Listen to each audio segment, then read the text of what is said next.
It's a tragedy that has become all too familiar since the beginning of the COVID-19 pandemic. The unavailability of medical equipment at public hospitals across the island contributing to the death of patients. Jamaica Maitland spoke with one family who is sharing their experience in the latest case. I never know said this would have reached my door. 36-year-old Steve Lawrence was admitted to the Kingston Public Hospital on Sunday, May 8 after he became sick.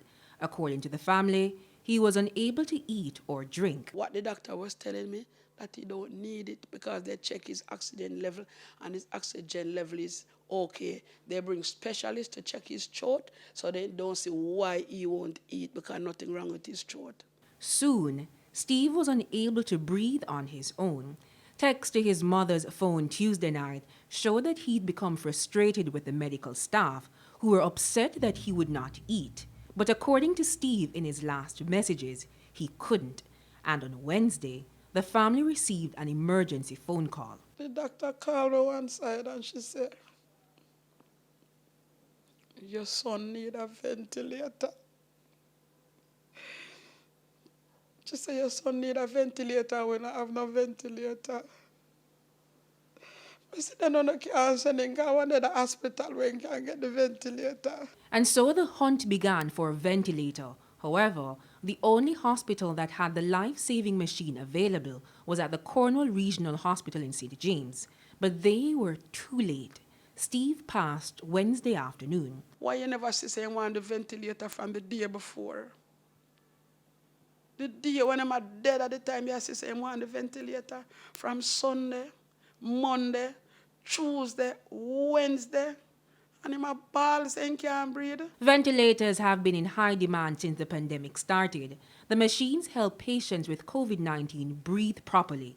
And although hospitalizations are significantly lower than in the past, the machines still remain occupied.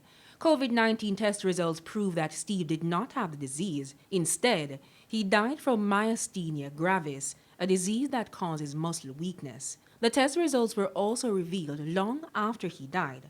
And so, the family is blaming the hospital and the wider health system.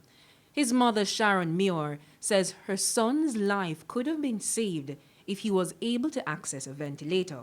Steve Lawrence, who was a water truck driver, was the breadwinner for 4 children, 2 of whom are too young to understand his death. Every day I go down to the hospital, them ask me, "Grandma, when you bring him back, Daddy? When you bring him back, Daddy?" I can't believe say Steve gone.